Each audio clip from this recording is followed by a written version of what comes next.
Hello, ladies and gentlemen. Welcome back to another episode of Dry Heat Tactical. I've got two weapons for you today that we're going to review. We're going to talk about the similarities and the differences, which purpose might be better suited for each, and also just kind of show off some of my cool builds. So stay tuned. Here we go.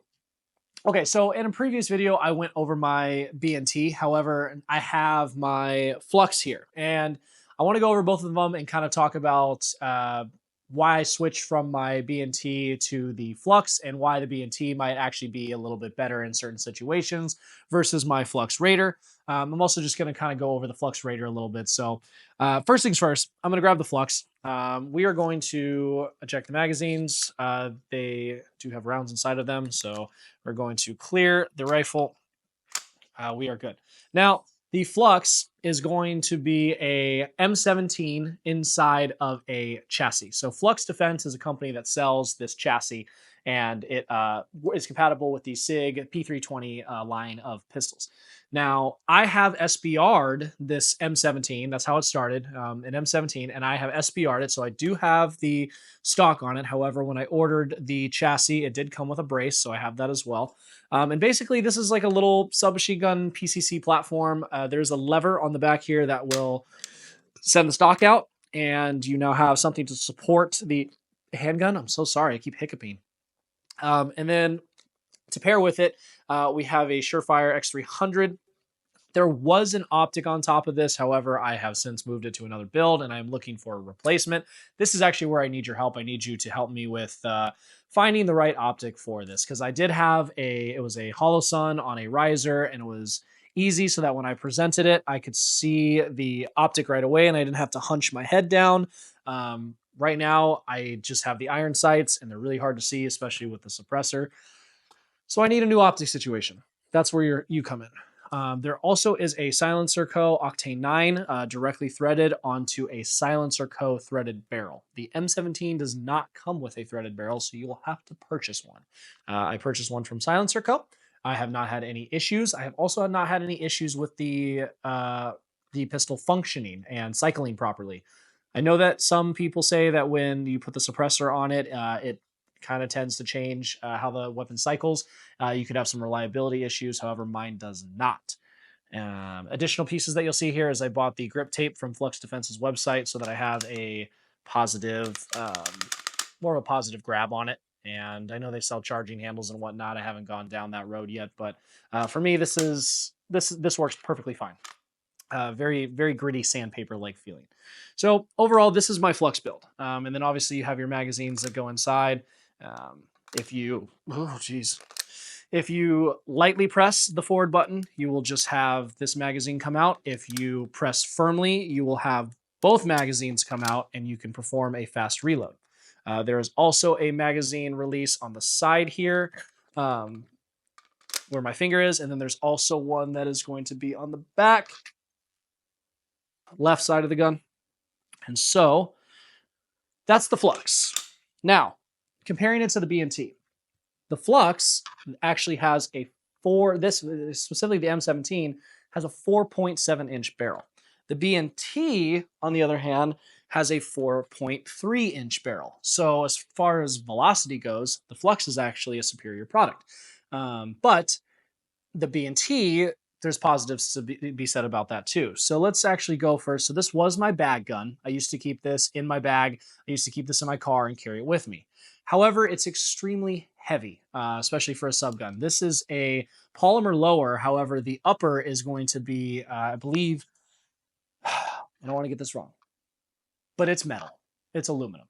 It's or steel. I'm so sorry. I can't say it off the top of my head, but the upper is metal. It's heavy, especially with the optic and all the setup on it, and the metal brace and the metal the metal brace and the metal tail hook. This is a very heavy setup. Now, this is great for recoil.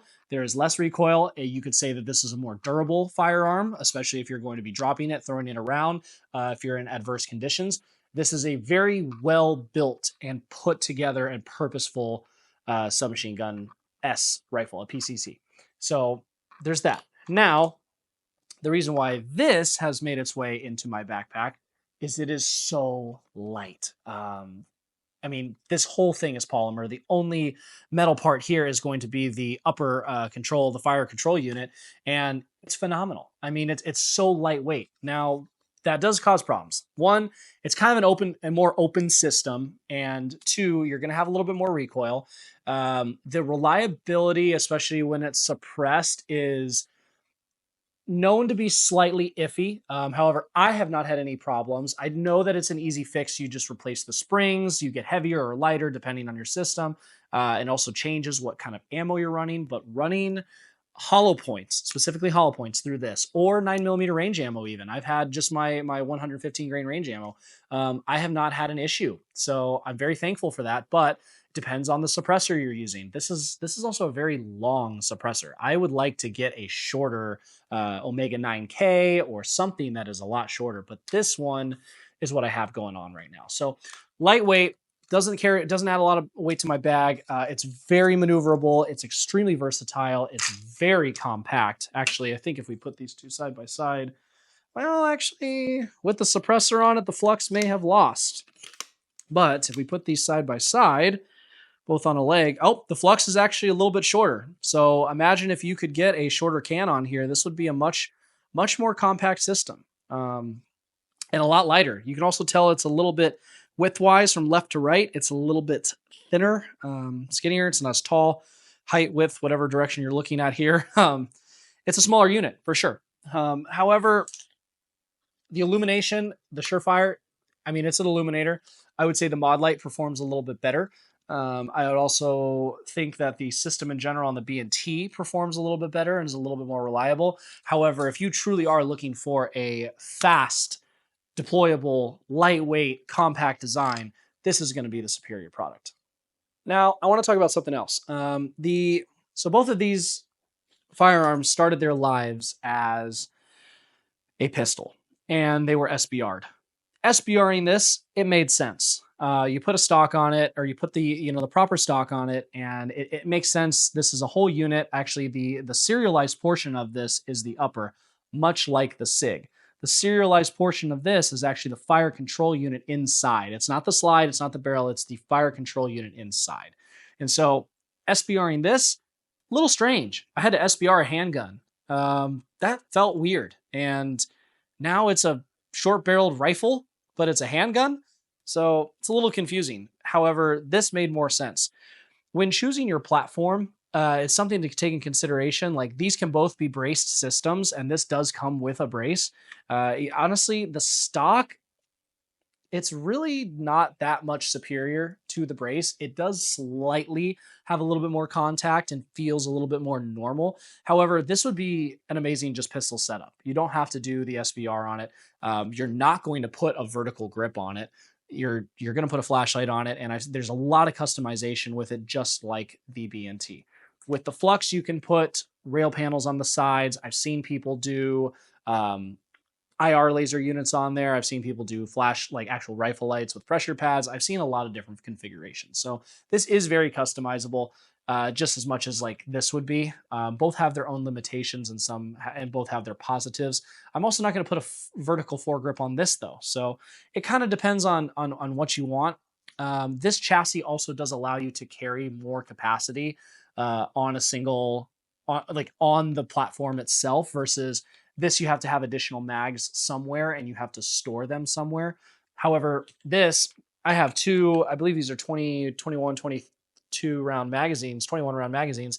And they also have the longer ones. You can get the ones that have the extendeds on them, and you could run 60 rounds. You could run 60 rounds in this platform, versus this, the biggest magazine I can fit is Glock's, 31, 32, 33 round magazines. So that's something to consider as well. This will have more ammo with the gun, just grabbing this out of the backpack, versus this, you do have to find somewhere to store additional ammo.